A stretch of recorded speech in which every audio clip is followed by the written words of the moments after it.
Thank you. So my talk is going to be about algebraic data types, and that sounds super scary, but it's actually not. The reason it sounds scary is because we are software developers, so we like to invent complicated names to describe simple things so that we can sound clever, even though it's not. Little disclaimer, even though it sounds like a complicated topic, we are not going to have a monads are monoids of the wiki-wacky thing type of talk. It's going to go through practical examples and just to challenge a bit the way we do things by default in JavaScript and try to come up with better alternatives for that.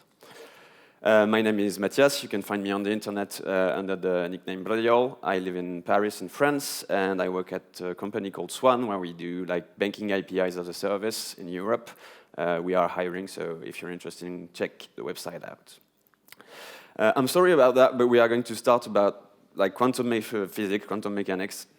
What is quantum physics? My scientifically accurate description of it is that it's weird. I think it's the official stance on that. This is a good meme, but it's like an experiment that when you like beam particles on the screen and you put a wall in the middle with two holes, it changes the result given you are looking by which hole it goes or not, which, well, led to this kind of situation when people observed that because it kind of breaks physics as people knew it back then. And so some scientists, they did a conference in Copenhagen and they came up with the explanation that particles do their own thing when we are not looking at them, which sounds like a lame excuse you improvise when you forget your homework or something like this. There is one guy, Schrödinger. He's also a physicist. He actually wrote one of the most important equations in the field, and he doesn't like this interpretation because of reasons. And so to make his point as to why he doesn't like it, he creates a famous experiment, the Schrödinger cat experiment, which is you put a box, you put some quantum stuff in it. I'm not a scientist, I'm not going to explain that to you. You put a poison dispenser in the box, because why not? And the poison dispenser reacts to the quantum thing. And then you put a cat you're willing to sacrifice in the box, and you seal the box. And his point is that if the theory is right, it means that as long as the box is closed and sealed, the cat lives and dies at the same time. It's in a superposition of states, which doesn't make sense. So that's why he's trying to prove. And it turns out it's a kind of accurate description of what they think, so they liked it instead of hating it. At this point of the talk, you might wonder what the fuck does this have to do with software. First, boxes, but I'll explain that later. And the second is that, as we've heard in the previous talk, like the particles of the cat, we deal with possible states in our apps, superposition of states, if you want to sound sciencey. We have state based on various things like user input, server responses, you name it. And our thing nowadays with modern frameworks is that we describe what the UI should look like given the state. It's a function of state. So the way we choose to structure the states is actually the key to a good UX. That's also where things can go wrong. This is a famous example from Windows XP.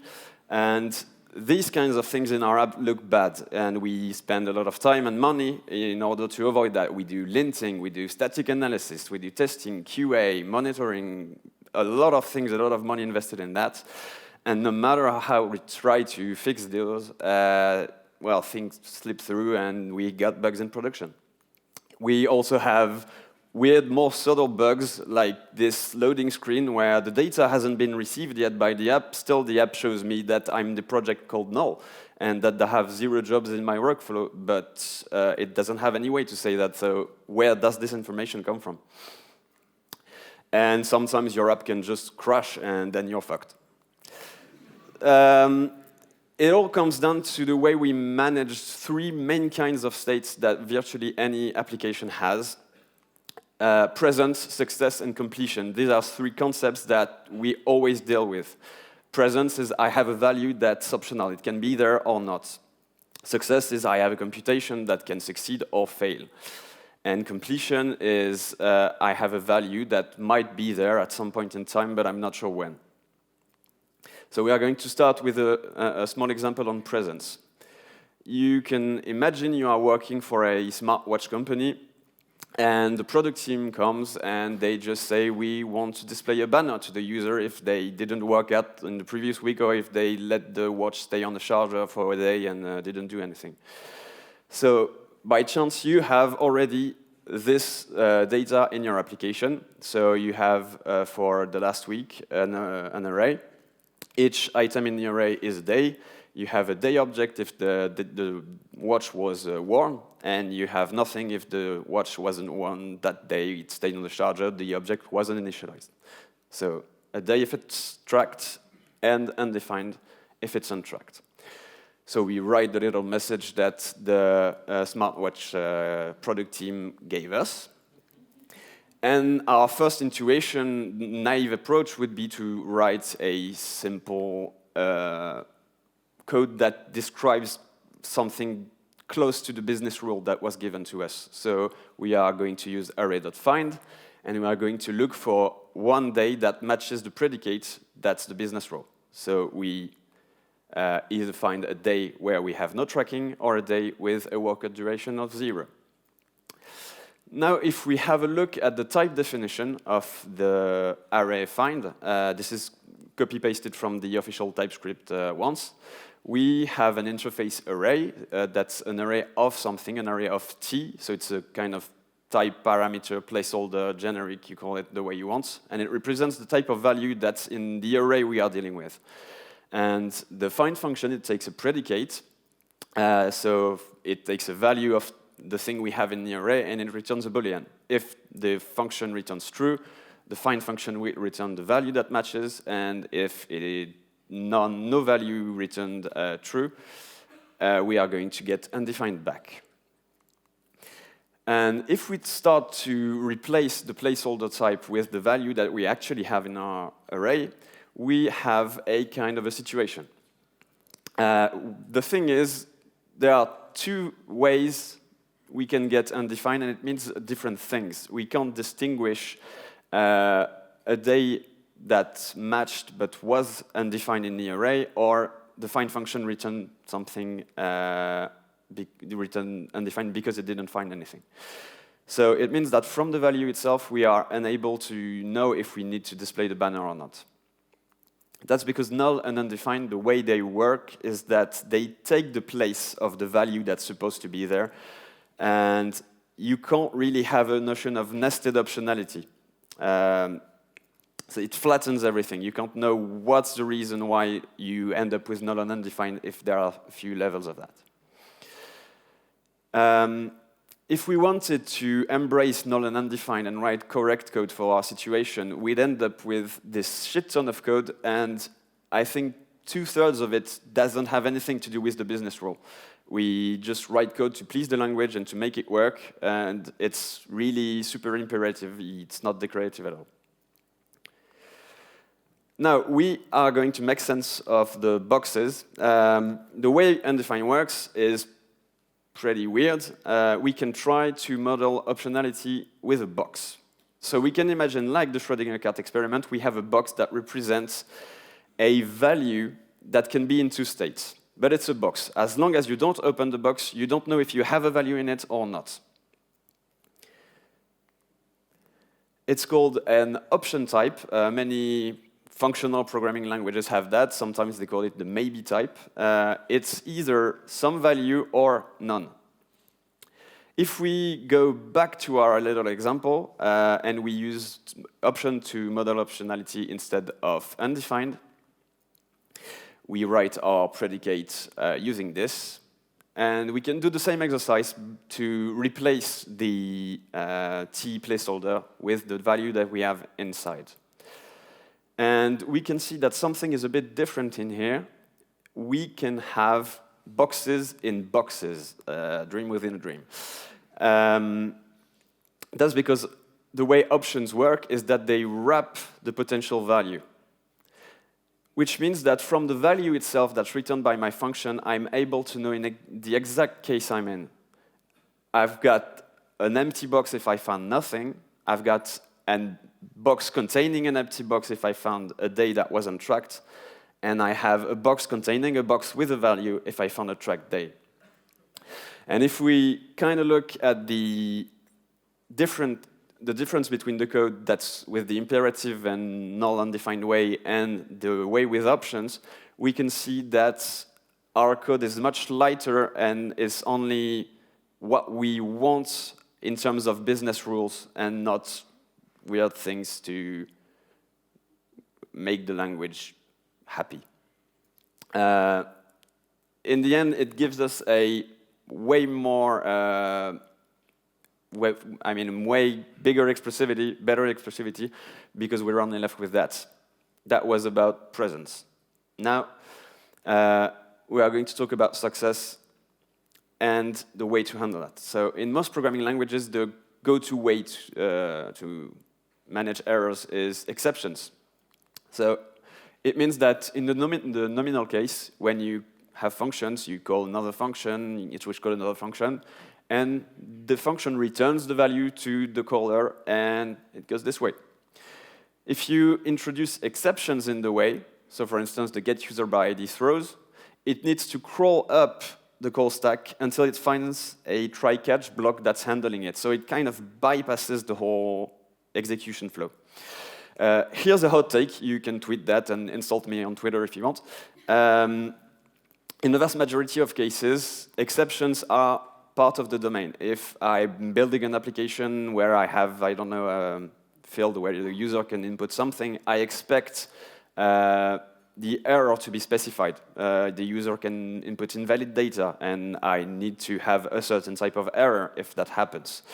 And usually, when I'm writing code, and I'm using code from elsewhere, I want to have the information that this function can produce these kinds of errors because they are part of the contract.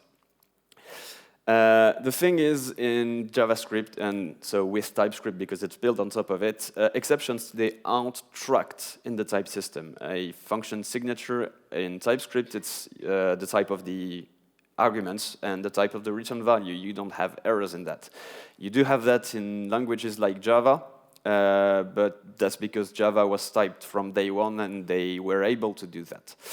In JavaScript, however, you can do pretty much what you want. You can throw a number, you can throw an object, and you can even throw a promise. And if you're curious how the suspense API works in React, it's basically throwing promises and showing a loader when the error is caught and waiting for the promise from the catch block. It's super weird, it's super smart, but it's not something you want to do. And this logic, you can throw any type of value, it ruins the one thing that we need is actually typing, because you can't type exceptions, because any part of the code at any point, and it's virtually untrackable for TypeScript, can throw any type of value, meaning it's kind of garbage in, garbage out. If you can throw anything that's going to be in the catch block, it's going to be any. It even fucked up promises, because promises they have no rejection type. Actually, you have two paths in a promise, the happy path and the bad path, the fulfillment and rejection. And promises, they only have one type parameter, because if you throw an error in a then or a catch callback, it creates a new promise with the thrown value, meaning it's definitely going to be typed as any. This, in terms of business rules, it's pretty bad, because I want, for instance, my getUser function to tell me, okay, here are the types of errors that I can lead to. I can have a database error, a forbidden error, but it's not possible with promises. And when importing a function, I'd like to have that information. By chance, there is another type of box that can help us with that. It's very similar to the option type, and it's called the result type, or sometimes either in some languages. It's also a union type, and so what it is you either have an OK value or an error. But same principle, if you don't open the box, you don't know what's inside. What it means is that in the type system, you can now have the full knowledge of your domain. A function is going to return either an OK result or this kind of error. What it can look like is, for instance, in this parseInt function, you have either a number with the successful parsed number, or a syntax error if you input something weird, or an int overflow error if you input some number that's too large. What it brings, which is pretty cool, is that this kind of data structure is a value. You can carry it around, you can store it in your state, you can pass it to a function, you don't have to do all this try-catch logic and managing that yourself. Here with TS pattern, which is a super good library, I encourage you to try that. You can see that from the output of the function, I can extract the value and react to each case accordingly, and even have the compiler check that I've handled all the cases and not forgot any type of error. So it gives you an explicit error handling at the type level, and it means that you have only one path, and you can, again, have that logic of a function calls and returns, and not having to think about the possible path an exception can take. Last but not least, we are going to talk about completion. So if we take that example again, so the weird loading states, we can kind of infer that this is the way the state is represented in this app. It's an object that contains three properties, which is it loading, do we have an error, and do we have data? First, this structure has some problem because it's kind of ergonomics, but we can try to access data without having to check if it's loading or not. Meaning, some parts of the code don't just have the knowledge that it's loading. It's not a structure that encourages you to check that or forces you to do it. And the second thing is that you can represent weird states with this data structure. The four first are perfectly legit. I have a situation when I do a request. At first, I didn't start it. Then it's loading. And then it can be done either with an OK result or an error from the server. But all these states don't make sense. I can't have data and an error and being loading at the same time. Why is that? It's because the state that we just saw, it's an object. And an object, the possible state count an object has is the product of all its fields. Meaning, if isLoading has two possible states, error two possible states, and data two possible states, I end up with 8 possible states where I only want 4. Introducing a new type of box, this is called async data, and it can be in either not asked, loading, or done state. It brings pretty good ergonomics to state management because when you have a situation, you have only one variant of this type to think about. It's either loading or done, and you generally initialize it with not asked. But you have one case per situation, and you don't have to have fields in your object mixed up or have to think that I need to reset this field, the isLoading field, and stuff like this. So you start loading, you receive a result, you're done. And the thing and the difference with this type is that with this kind of union types, the possible state count is the sum of all the parts. So 1 or 1 or 1, 3 times. You understand algebraic data types. It's just the math that's in it. It's sum and product types. The way you can think about it is just sum types. You like make an addition of the possible states, product types you multiply. If you are in TypeScript, if you see a pipe, it's a sum type. If you see a comma or a semicolon, it's a product type. The good thing about sum types also is that they are composable. So here, if I want to represent the fallibility, the successability, I don't know how to say that, I'm not a native speaker, of a post-potential request, you can see that you have just the sum of the parts. And so you've reduced the possible state counts leading to less bugs, because in general, having less possible states means less possible bugs. I've created like a small dummy app that's just, you have a button to load a random person on the internet. There's an API for that. And I have a few situations. So the initial state, I have a button to get a random person. The API can return nothing or return something. If it returns nothing, I want to show a try again button and show that no result was received. If I have an error, I want to show an error and a try again button. And if I received a successful response, I want to display it and have the button say, get another one. And if we try to implement it in two different ways, I'll share the slides and the repository where this happens later. If you do that with the first one, you have code that's super hard to read, because you kind of have to extract the situation you're in, given the conditions. And there is a state that's never hit and that no compiler or no linter is going to warn us about, because it can't know about this. And a state not being hit, it's because we have a collision of the possible representation of data, meaning that the initial state is not distinguishable from the I received an empty user. If we try to use the boxes data structures, we can have something that's flattened that allows us to represent everything in our app. If you want to play with it, so I set up a repository you can install and compare the two solutions. And the question might be, how can I have this in TypeScript?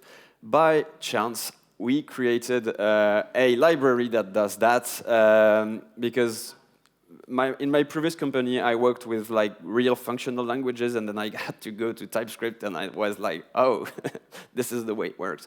And so I really missed that, and I started to dig how I could have that in TypeScript. And so it's been quite a lot of work, but we managed to have a library that have simple concepts that doesn't require you to have a CS degree to understand how it works. It involves quite a bit of TypeScript wizardry I wish I'd never have to see, because this is really a super weird language. It plays very well with React because all the data structures are immutable in this. So you can, as I said earlier, put this kind of thing in your state and then explode it in a random function. We also try to make documentation that's pretty simple and that doesn't... it's not like in general functional programming where you just have type signatures and they call that documentation. It's not like this. And it also brings cancelable promises and things that fixes the promise implementation in JavaScript. But there is a debate on Twitter this morning. I have to look into it. If you want to try it, you can just install that. It's swan-io/boxed. And just for my conclusion, so we generally deal with a fair amount of complexity in our apps. And most of the complexity we have by using the tools that are provided by JavaScript are just to please the language. And they give us mental overhead on things that don't really bring value to our products. And in general, the question you should ask yourself when designing states is how many states can this be in? And wonder, is there a way that I can reduce that number? And it takes a bit of time, but after a while you start having a good intuition of what works. And these are kind of remarkable identities in mathematics. You start to see the different patterns and start to say, oh, this might fit this data structure. So that it lets you focus on what really matters, which is adding complexity in your product for business reasons and not for language weirdness. And that's it. Thank you very much.